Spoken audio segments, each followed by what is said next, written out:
Good evening, everyone.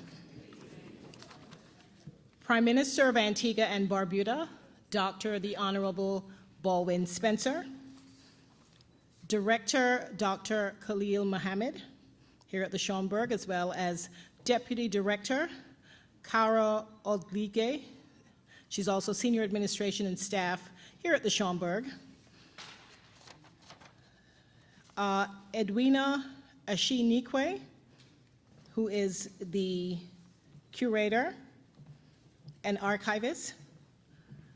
Also, I'd like to acknowledge the president of the Antigua and Barbuda Progressive Society, Ms. Roz Alatunje, and her executive.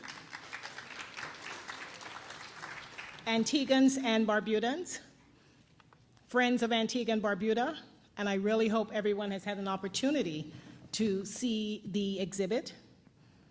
The honor is mine to give the opening remarks, and I will just attempt to give you an overview because this is a story that spans several decades. This is a story about a journey that many of us, or our foreparents, might have taken from our island capital in St. John's, Antigua, to Harlem, the capital of the world. The year was 1934, 100 years since slavery had been abolished in Antigua, one of the first British colonies where the enslaved were emancipated. Thousands of Antiguans and Barbudans had joined the Great Migration to the United States in search of better economic opportunities. They were attracted to a country that appealed to their sense of dignity and worth, where their work ethic would help them advance. FDR was the 32nd president of the United States, and America was a country in the midst of the worst economic crisis in its history, the Great Depression. The nation appeared to be falling into an economic abyss, and many observers feared that without immediate and dramatic action, the country might well slip into revolution. Caught in a web of despair, many of these immigrants who had come to America to make a better life for themselves and their families back home found themselves on the breadline. Without a support system, they walked the streets of New York City in search of work or a bit of food, doled out from the hundreds of soup kitchens set up to keep the wageless from starvation. FDR's response to this unprecedented crisis was to initiate the New Deal, a series of economic measures designed to alleviate the worst effects of the Depression, reinvigorate the economy, and restore confidence to a deeply discouraged population. The most famous measure was the Social Security Administration.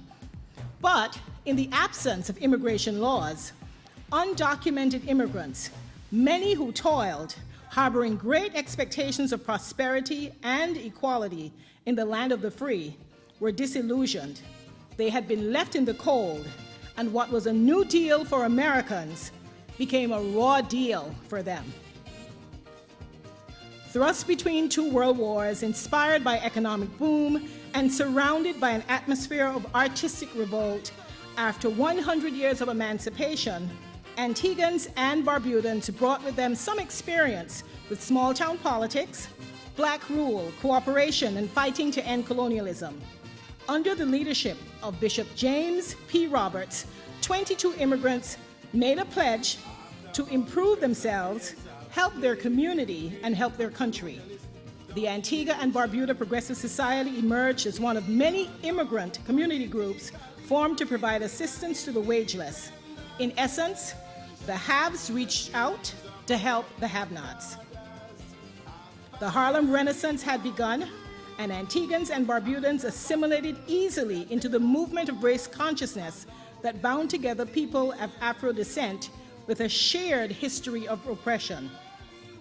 I trust that you will find the exhibit and the panel discussion both enlightening and inspiring, as it celebrates an important period in Antigua and Barbuda's history.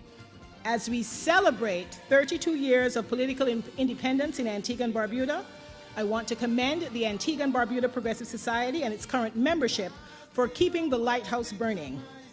Remember, before we had a national flag, we had a lighthouse right here in Harlem.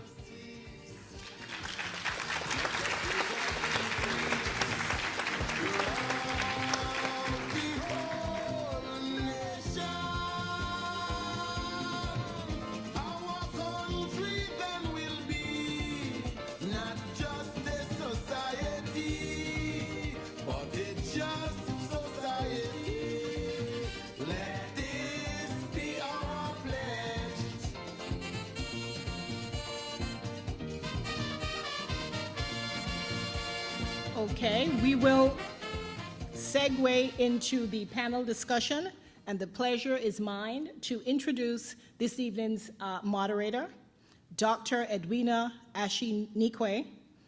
And just to give you a background on Dr. Nikwe's experience, she received her PhD in Caribbean and African diaspora history from NYU in 2007, following which she spent a year as a postdoctoral fellow at the Carter G. Woodson Institute for African American and African Studies.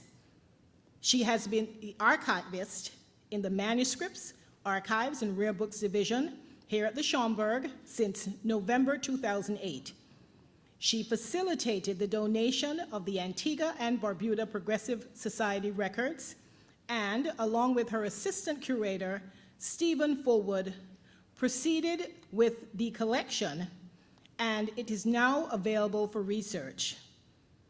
Edwina and her team created the exhibition that we are about to unveil here today, or it already has been unveiled, A Lighthouse in New York. It is my pleasure to introduce to you Dr. Edwina Ashe-Nikwe.